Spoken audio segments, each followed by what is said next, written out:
भाई इंग्लैंड के Harry Brook तो बहानेबाज निकले। बहाने इसलिए क्योंकि जब वेस्टइंडीज ने हराया तो उसके बाद अपनी गलती छुपा रहे हैं, बहाने बना रहे हैं। मुंबई के वानखेड़े स्टेडियम में इंग्लिश टीम को वेस्टइंडीज ने 30 रनों से हराया है। 10 साल बाद ये जीत आई है और इस हार के बाद अब वेस्टइंडीज के लिए सुपर 8 की राह आसान हो गई क्योंकि बैक टू बैक 2 मैचेस जीते हैं।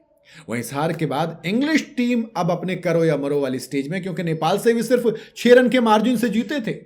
इंग्लिश कैप्टन हैरी ब्रूक अब इस हार के बाद ओस को जिम्मेदार ठहरा रहे हैं। हालांकि उसके बाद कैप्टन ने टूर्नामेंट में कमबैक करने का प्लान भी शेयर किया, लेकिन दोस्त आपको पहले से नहीं पता था कि ओस आएगी। वेस्टइंडीज के खिलाफ बल्ले से फेल होने की वजह से इंग्लिश टीम को हार मिली है।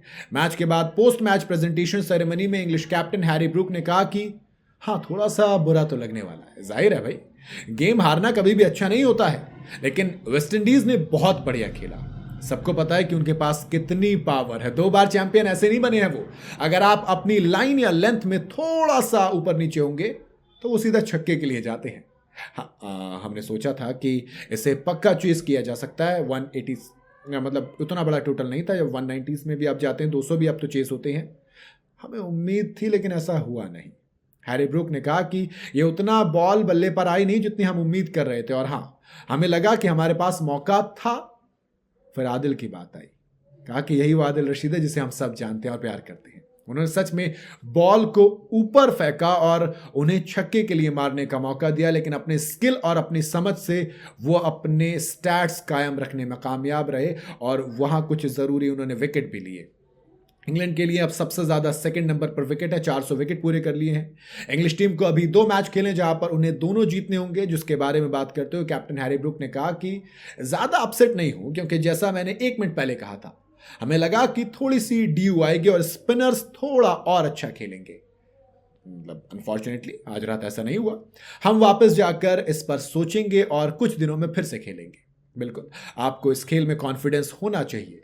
जाहिर है, ऊपर वाले का शुक्र है कि हम उस रात नेपाल के खिलाफ जीत गए, नहीं तो मुश्किल में पड़ जाते। अब हमें आगे स्कॉटलैंड और इटली से खेलना है। हमें बस वापस जाकर अपना होमवर्क करना होगा उन पर, और बेसिक्स पर वापस जाकर देखना होगा कि हम कैसा कर सकते हैं।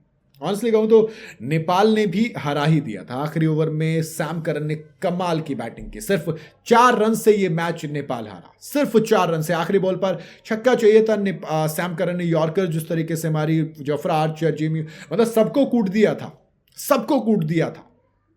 लेकिन लोकेश बाम लड़ाई लड़ी, आखिर तक नहीं जीत पाए। इंग्लैंड को वेस्टइंडीज ने बिल्कुल Sherfane Rutherford, Romario Shepherd 1 over 7 run 1 wicket, फिर मोइन अली की लड़ाई थी वो बेकार गई, सैम करन की लड़ाई थी वो बेकार गई। ऐसे में इंग्लिश टीम दोस्त वेस्टइंडीज ने 10 साल बाद हराया। 2016 में आखिरी बार आया था जब कार्लोस ब्रैथवेट ने 4 छक्के लगाए थे, और अब हराया। 10 साल का इंतजार था, 10 साल का बदला था, वो लिया गया। लेकिन हैरी ब्रूक बहानों के बाद सुपर 8 में पहुंचेंगे नहीं पहुंचेंगे, ये देखना दिलचस्प होगा। बाकी आप बताइए, आप क्या क्या कहना है कमेंट के अंदर।